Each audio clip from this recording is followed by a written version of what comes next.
yang terindah kami boleh duduk yang diberkati akan kebenaran firman-Mu. Bukan setiap ruang hati kami Tuhan untuk boleh ditaburi akan kebenaran firman Tuhan. Maka kami menjadi orang yang berbahagia karena kami mendengar dan menyimpan firman itu di dalam hati kami. Tetapi jauh lebih berbahagia ketika kami melakukan kehendak-Mu ya Bapa. Di dalam nama Tuhan Yesus Kristus, dari tempat yang maha tinggi, pengurapan-Mu turun atas anak-Mu ini, sehingga apapun yang boleh anak-Mu sampaikan malam hari ini Tuhan, itu adalah kata hati Tuhan buat setiap kami Tuhan. Terima kasih Bapa, terima kasih Tuhan Yesus. Kami siap untuk diberkati kebenaran firman Tuhan, hanya di dalam nama Tuhan Yesus Kristus. Haleluya, haleluya. Siap kita katakan bersama, amin. Puji Tuhan, kami persilakan duduk. Bapak Ibu Saudara yang dikasihi Tuhan, Shalom. Assalamualaikum bismillah Yesus Masya. Salam damai sejahtera di dalam kasihnya Tuhan Yesus Kristus. Puji Tuhan, haleluya. Betapa bahagianya kita ya kalau kita bersama dengan Tuhan senantiasa. Ya, lebih berbahagia lagi kalau kita bersama Tuhan dan selalu berpikiran positif, selalu berkata-kata positif, selalu berkata-kata yang baik ya. Selalu memberkati apapun yang kita lakukan, biarlah yang positif yang selalu ada dalam diri kita ya, itu paling penting ya. Dibaca ya surat Kolose 1 ayat 3 sampai 8 ya, Kolose 1 ayat 3 sampai 8. Saya bacakan, Bapak Ibu bisa menyimak dengan pelan-pelan. Kolose 1 ya ayat 3 sampai dengan 8 dengan satu judul perikop, ucapan syukur dan doa. Kami selalu mengucap syukur kepada Allah Bapa Tuhan kita Yesus Kristus setiap kali kami berdoa untuk kamu, karena kami telah mendengar tentang iman-Mu di dalam Kristus Yesus dan tentang kasih-Mu terhadap semua orang kudus. 5. Oleh karena pengharapan yang disediakan bagi kamu di surga, tentang pengharapan itu telah lebih dahulu kamu dengar dalam firman kebenaran, yaitu Injil. 6. Yang sudah sampai kepada kamu. Injil itu berbuah dan berkembang di seluruh dunia. Demikian juga di antara kamu, sejak waktu kamu mendengarnya dan mengenal kasih karunia Allah dengan sebenarnya. 7. Semuanya itu telah kamu ketahui dari Epafras, kawan pelayan yang kami kasihi, yang bagi kamu adalah pelayan Kristus yang setia. 8. Dialah juga yang telah menyatakan kepada kami kasih-Mu di dalam roh. Amin. Berbahagialah Bapak Ibu Saudara yang dikasihi Tuhan yang sudah membaca dan menyimpan firman itu di dalam hati kita pada malam hari ini. Natsnya ada di ayat 7. Kita baca bersama-sama. Bacanya nggak usah kenceng-kenceng. Kemarin sudah ikut pemantapan bagaimana cara membaca firman Tuhan, bagaimana membaca katekese di gereja kami di Krisalom ya. Jadi membacanya dinikmati. 1, 2, 3. Semuanya itu telah kamu ketahui dari Epafras, kawan pelayan yang kami kasihi, yang bagi kamu adalah pelayan Kristus yang setia. Amin. Saudara yang dikasihi Tuhan, di sini ini sebenarnya surat Kolose ini disampaikan oleh Rasul Paulus kepada jemaat yang ada di Kolose. Ya, ketika penyebaran Injil sampai ke Kolose, sampai ke Laodicea, intinya sampailah ke Asia kecil, ya, termasuk Yunani dan seterusnya begitu. Nah, di Kolose ini mulai berkembang bahwa penginjilan itu mulai ditumpangi oleh ajaran-ajaran yang tidak sesuai firman. Ya, bahasa keren itu ajaran sesat, gitu ya. Seperti itu. Nah, Rasul Paulus ketika mendengar hal itu, mendengarnya nggak kayak zaman kita sekarang lewat WA gitu terus status gitu ya. Mungkin loh Epafras itu menyampaikan dengan status gitu. Hari ini pelayanan gue di Kolose mulai kemasukan aliran sesat. Nggak ada, belum. Lama Rasul Paulus menerima berita ini itu cukup lama, cukup jauh, waktunya cukup cukup panjang gitu ya. Nah, ketika Rasul Paulus mendengar ini adalah ketika dia di dalam satu penjara.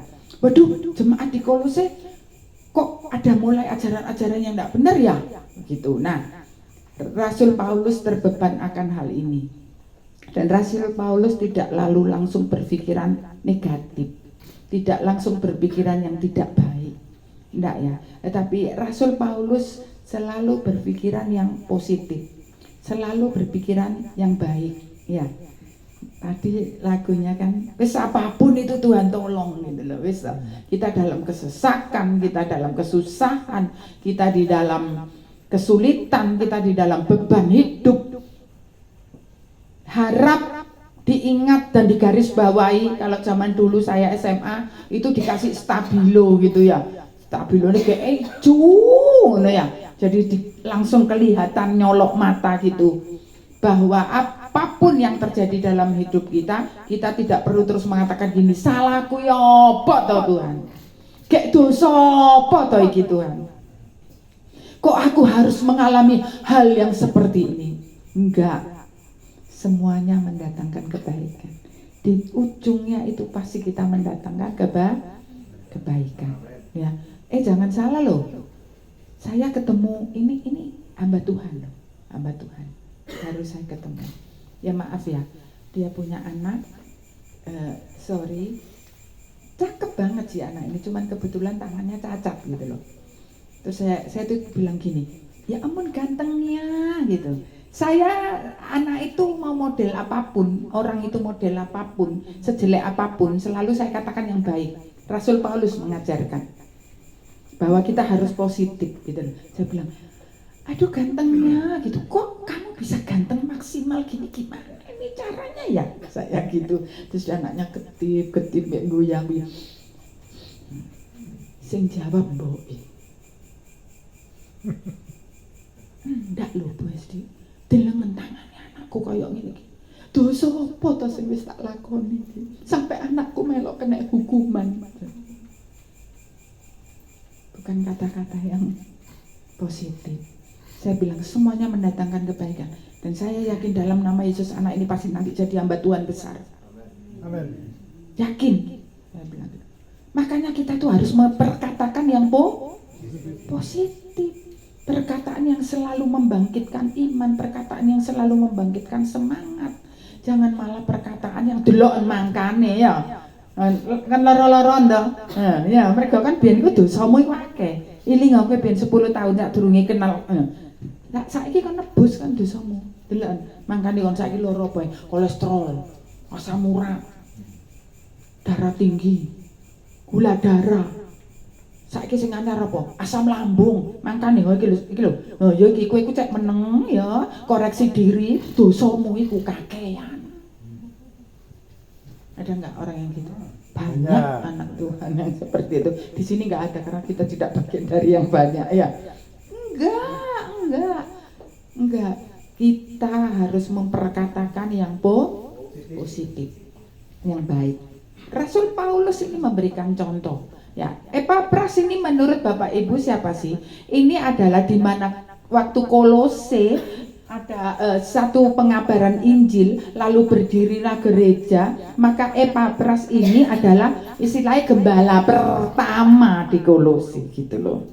Nah, dia ini yang menggembalakan di situ. Lah dia sedang bersedih. Aduh, kok ada ajaran sesat masuk ya? Gimana nanti kalau sampai Ragi ini masuk ke jemaat ya? Gitu loh, maksudnya itu seperti itu. Lah, Rasul Paulus apa terus ngomongin ya ngene iki lho Epafras. Mangkane tak lakonku nurut aku. Jane ngono kowe biyen ku ya wong jahat, wong orang genah, wong ora iso diapa-apane. Jan bekekok atimu iku dikok ora teles dipepe ora garing. Ya kowe pras. Paulus enggak begitu. Dia mempunyai pandangan yang positif. Dia katakan apa tadi yang kita baca toh? Nats kita di ayat yang 7. Semuanya telah kamu ketahui dari Epafras. Dia itu yang mengembalakan di sana, kawan pelayan yang kami kasihi. Enggak terus ngomong panjang. Seperti itu enggak. Beneran, saya tuh paling maaf loh ya, maaf ini. Saya buka rahasia, aku paling suweneng. Terus nek ana wong ngomong besik-besik dia. Itu si A itu. Oh, Wendel. Rambine abang, sandal ijo, celana kuning kok tetetan nang di perapatan rumah sakit lama itu delok. Terus mari nek penyembahan sandal anyar, sandal lawas. Padahal ro.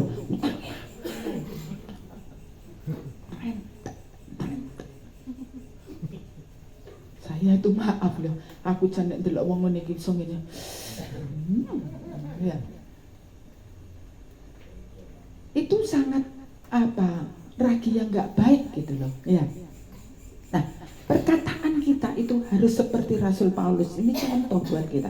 Dia perkatakan yang baik sekalipun dia orang yang tegas memang. Kalau ngomong des ya maklum ya wong Yahudi ya. Nek ngomong ya tegas des gitu. Tapi dia ngomongnya penuh dengan kasih gitu loh.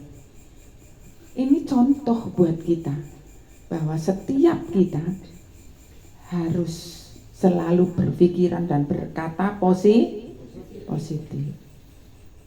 Terus jangan berkatanya itu sing ya maaf loh ya. Ketok nek bahasa roh sandal anyar sandal lawas digantung nang gone tiyang kono ya. Bareng metu Bapak terima kasih amin mau metu ngono terus mari ngono. Loh, saya ndak anti, silakan Anda mau merokok, Anda mau nyusur, Anda mau nginang, itu urusanmu bukan urusanku ya. Dia nitami. Mari bapak. Apa kok niku? Iku nang ngene ngarepku iku mau nang ngene gereja iku mau nang ngarepku dhewe ngono. Lali tak dhek biyen iku wong apa? Aku jan terpengaruh pandanganku dengan dia. Nah, jangan. Enggak penting lihat orang lain. Kalau sudah dengan Tuhan ya sudah dengan Tuhan sudah. Lihat yang baik, lihat yang positif. Ya. Terutama kita dengan anak-anak, maaf lo ya. Anak-anak ini kan generasi penerus, benernya. Saya itu maaf lo ya. Mbarek iku welek, mbarek iku irunge pesek kaya aku, mbok kulite ireng keriting kaya aku ya wis babet ala. Tapi saya tidak pernah mengatakan, "Wih cek elek ya anake iki, nurun bae ketara iki." Apa maneh numbel pisan ki kok bapake biyen arek iki. Ya ampun, lu ambune amis pisan. Walah, dikai pempes gak dikandani 2 dino arek iki. Saya lebih begini kalau dengan anak-anak. Ya ampun gantengnya, kalau lagi ya ampun cantiknya, kamu pinter sekali, kamu ini sekali gitu. Dan itu kalau di anak-anak memorinya itu tertanam loh, tertanam banget. Maka kita harus hati-hati memperkatakan yang tidak baik dengan anak-anak. Maaf lo ya, kalau masih ada bertobat cepat ganti ngomongnya itu ya. Duh, ini kesaksian kecil yang sepertinya waktu itu sepele buat saya, buat Pak Yuan sepele. Tahun-tahun pertama pindah di rumah ini buat saya itu penyiksaan yang luar biasa. Saya keluar masuk harus lewat gang, yang banyak anak kecil, banyak tetangga. Sedangkan yang dulunya saya di Surabaya itu rumah, pintu, garasi, jalan raya. Nggak ada saya kenal tetangga. Ada tetangga pindah aku gak ero, nek tanggoku matek aku yo gak ero. Semaput sekarat aku yo gak ngerti. Mbokku kawin ping 6 aku ya gak ngerti, gak ero aku mbek tanggoku temen gak kenal aku. Asli, kecuali tetangga yang lama yang dari kecil baru. Nggak pernah tahu saya tetangga baru saya. Di sini astagfirullahaladzim, saya bilang omahku rek nyepite kayak lenge tikus. Wis nang jero kek ning ngarep kono niku posiku mesti banyak anak kecil-kecil dolanan gitu. Nah, ada beberapa anak kecil yang sekarang sudah gede, sudah menikah. Waktu tahun-tahun pertama kami tinggal sini, selalu Pak Yon gini, halo, gitu. Halo cantik, ya ampun kamu cantiknya. Selamat sore, selamat apa? Pokoknya sesuai dengan jamnya lah. Selamat pagi, selamat begitu. Kamu cantik sekali, sekolah pinter ya, gitu. Iya Pak Yuan, gitu, ya. Nah, ternyata ini tertanam di anak ini. Sekali waktu anak perempuan kecil ini, dia datengin mamanya di dapur pagi-pagi, dia tarik baju mamanya, terus dia bilang gini, halo Mas, selamat pagi Ma. Mama jawab apa? Lambe mundawir ngomong ngopo ae kon niku. Nangis anaknya. Mama iku gak kayak Pak Juan. Ben ketemu aku, selamat pagi. Mama lambeku tambah ditapuk. Dan sekarang anaknya sudah menikah. Sampai hari ini dia teringat ketika dia sudah gede, dia ketemu dengan saya di depan situ. Sudah bilang, Bu Yuan, loh, lah kok usah aku ngene Pak? Iya, ya ampun kok tambah ayo loh. Irungi sok mengkrok. Aku iku seneng nek ketemu Bu Yuan. Lah apa Pak? Iya, gak kayak mbokku, aku ngomong selamat pagi ditapuk aku. Hanya ucapan loh. Kadang kita itu seperti itu. Perkataan kita Rasul Paulus ajarkan positif, harus positif, nggak ada yang lain. Memberkati, ketemu anak kecil diberkati ya. Nanti gede luar biasa loh kamu. Jadi apa? Wis terserah lah. Jadi apa pokoknya ini. Wih, arek iki sangare mari dadi perampok kon. Ya apa model lanang ini rambutnya gondrong ini. Wis wireng. Ambek boke dikai kaos suwek-suwek pisan. Le. Apa Pak Le? Apa Bu Le? Dadi perampok kon suki model ngene iki. Soale ngono Jangan. Harus memberkati. Sepertinya hal kecil, sepertinya hal sederhana. Tetapi rupanya itulah kata-kata yang harus diucapkan. Ya. Harus, perkataan kita harus positif dan itu pasti tertanam terus di dalam hidup kita. Saya ini tertanam terus sampai hari ini. Saya itu anak ragil nomor 9, nomor 8 ada, nomor 7 nggak ada. Yang nomor 8 ini saking bencinya sama saya, kakak saya ini, karena dia menganggap dia sudah ragil kok masih ada saya gitu loh. Jadi dia itu suka marah sama saya. Dia selalu bilang gini, Lis, panggilan saya kan sudah, Lis, apa rambutmu lo abang, rambut saya itu merah sebenarnya, karena saya malu makanya tak cat gitu loh, rambut saya itu merah, lo rambutmu abang, apa soalnya kon bini kon ambek ibu dibuat nang laraan rambutmu kobong, makanya irungmu pesek soalnya ketatap watu, iya, kon iku dijukuk tekan laraan, kon iku duduk anak mbok niku dan saya nangis gitu. Agak gede lagi dibilang, makanya toh, yo kan, bapak saya kuning, bapak saya kulitannya bagus banget gitu loh, bersih kuning gitu. Delok, kon agak koyok bapak, bapak lah kuning, kon ireng kon iku biyen dijukuk nang ngone laraan, pas laraane kobong, makanya kulitmu ireng kobong, kayak sok waras kon sampe tuwek, gitu.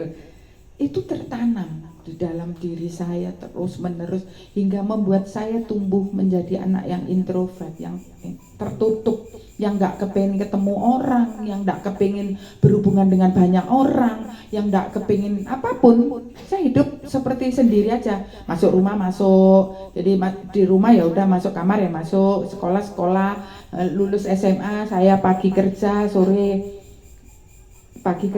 kuliah, pulang tidur, udah. Nanti Sabtu ajib-ajib, Minggu pagi ke gereja, pulang gereja tidur sampai sore, bangun ngerjakan tugas kuliah, gitu terus hidup saya nggak kepengen ketemu orang gitu loh. Jadi kalau ketemu orang itu saya selalu gini, ules, nyopo barang, nggak perlu nih tahu. Jadi kalau saya nyopo saya ini sungguh marah iku gitu. Saya punya saudara itu sampai gini, bude saya, arek Surabaya mbok Malang dadi nek ngomong wis jan Surabaya. Arek iku jan arek mambu wedhus iku ketara. Langus omongane sak tatapane itu sampai digituan. Beneran. Sekali waktu saya ketemu dengan seorang pendeta, seorang hamba Tuhan. Tiba-tiba saya menjadi orang yang terbuka. Saya sampaikan semuanya, lalu dia bilang gini, kamu nanti akan dipakai Tuhan luar biasa. Dipakai Tuhan. Dipakai apa Saya jangan ambil modelku ini. Dipakai apa Dipakai Tuhan. Perkataannya positif. Tapi saya belum paham itu. Lalu ketemu hamba Tuhan perempuan, dia bilang gini, waktu dia KKR, nah saya membantu puji-pujian gitu. Lalu tiba-tiba saya didoakan, kepala saya dipegang, kamu akan menjadi penginjil dari desa ke desa, dari gunung ke gunung, dan kamu akan dipakai Tuhan luar biasa. Aku guyu, gendeng ngongi. Lah apa aku nang desa, sampel lah. Saya gitu loh, ini beneran ini. Lah apa aku nang desa, nang gunung-gunung itu. Oh nang kene enak kok, maksud saya di Surabaya. Perkataan positif mengubah hidup saya. Dari yang sangat-sangat minder, sangat-sangat tertutup, Tuhan pakai untuk memberkati. Hari ini perkatakan yang baik, perkatakan yang positif. Maka akan dipakai Tuhan dengan luar biasa. Amin. Apapun yang kita lakukan, Tuhan mampu memberikan. Amin. Amin. Kata-kata positif, nasihat kita harus kita perdengarkan yang sangat kencang kepada siapapun. Amin. Harus itu harus banget. Kalau melihat orang salah, misalnya menurut kita salah atau apa gitu, ojo moro terus ini gak ngerti ya kon. Salah kon niku pisan. Wis elek salah pisan. Gak kanggo uripmu yo. Enggak, jangan berkatakan begitu. Diajak duduk, diajak makan atau minum gitu. Orang ini lalu ngobrol. Kenapa? Kalau orang sudah makan, minum kenyang, otak kirinya terbuka. Nah kalau otak kiri terbuka, itu biasanya sangat mudah menerima nasihat.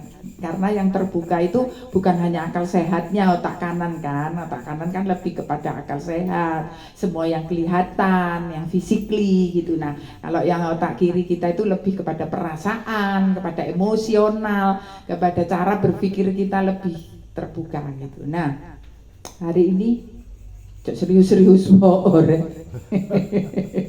berkatakan yang positif.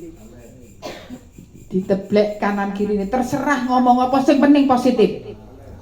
I love you. Semangat. Anda akan menjadi orang yang berhasil. Semua akan menjadi orang yang diberkati. Semua akan dipakai Tuhan dengan sangat luar biasa. Haleluya. Kemuliaan dan hormat hanya bagi Tuhan Yesus Kristus. Haleluya. Amin. Perkatakan yang jangan sampai perkataan yang negatif. Apa maneh kata sing? Nah itu, ya. Nek tak dawakne ku mau lho, Dian Nitami.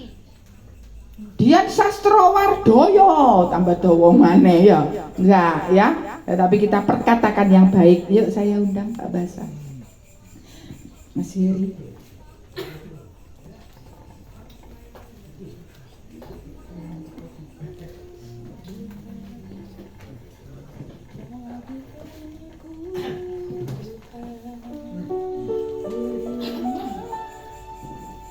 Jadikan aku Tuhan rumah doa, supaya selalu dan selalu aku dibangun dengan perkataan-perkataan yang positif, dengan perkataan-perkataan yang baik, dengan perkataan-perkataan yang membangkitkan semangat buat sama itu, sehingga namamu dipermuliakan.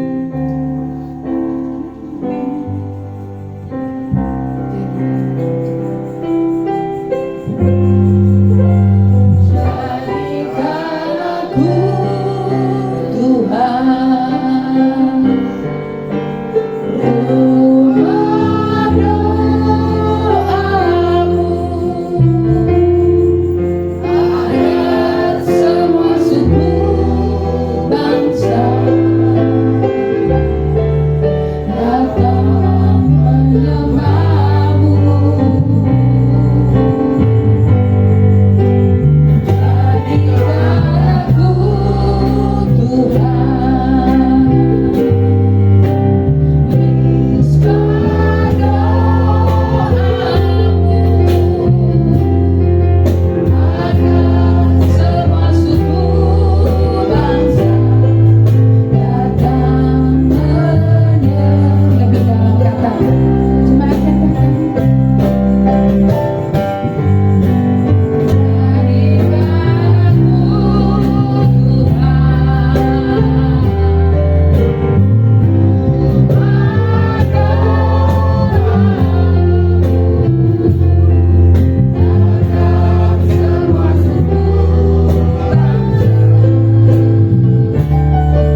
agar semua suku bangsa datang kepada.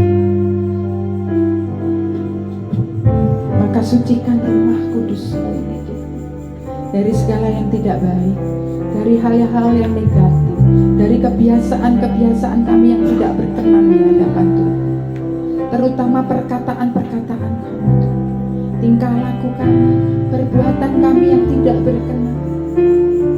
Kiranya Engkau sucikan kami, Engkau bersihkan semuanya itu dari hidup kami Tuhan. Kelakuan kami, perkataan kami yang negatif dibersihkan malam hari ini oleh Tuhan, supaya kita benar-benar layak menjadi rumah doanya Tuhan. Dan dampaknya adalah luar biasa. Suku-suku bangsa akan datang kepada Tuhan melalui ini. Mari kita perlahan, saya jemput bangkit berdiri. Janji-Mu kepada Tuhan, angkat tangan-Mu di hadapan Tuhan. Jadikan aku Tuhan.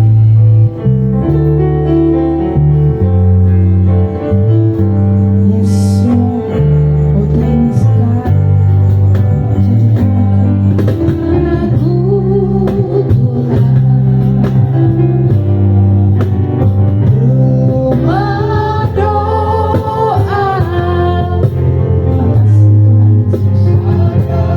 Semua suku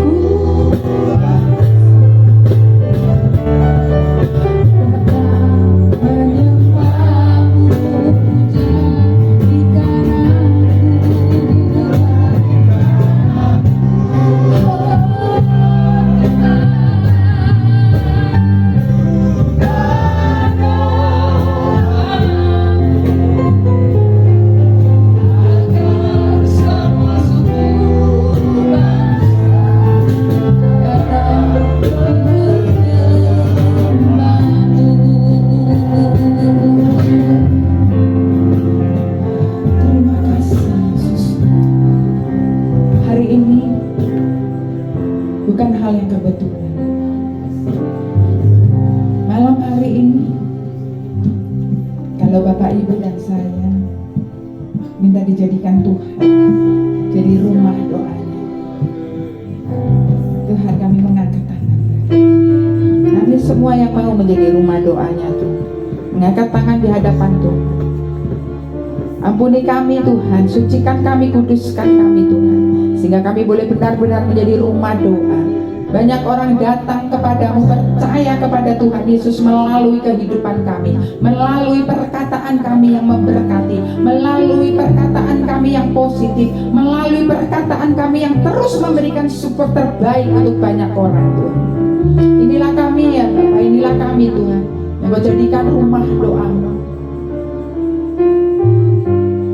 Dan malam hari ini bukan main-main. Sangat sakit ketika engkau harus dibersihkan. Sangat sakit ketika engkau harus melepaskan kebiasaan,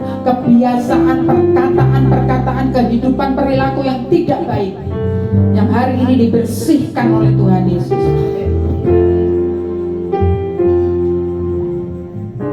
Terima kasih Tuhan, terima kasih Tuhan Yesus. Sucikan dan kuduskan kami senantiasa.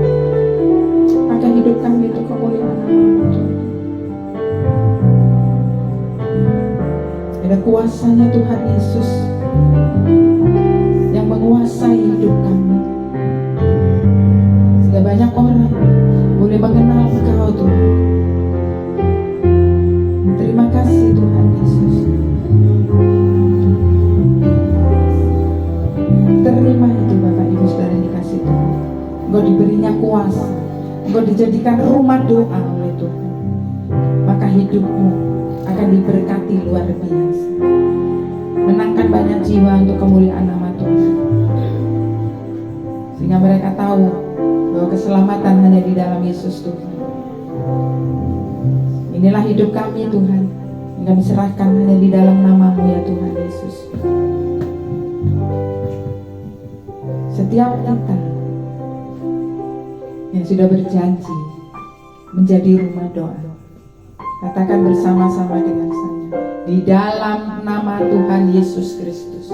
Inilah kami Tuhan, yang Kau jadikan rumah doa, menjadi berkat Tuhan untuk kota ini, sehingga kota ini dipenuhi oleh kemuliaan Tuhan. melalui hidup kami Tuhan. Terima kasih Tuhan Yesus, dalam nama Tuhan Yesus. Haleluya. Amin. Puji Tuhan. Silakan kita diberkati Tuhan. Amin.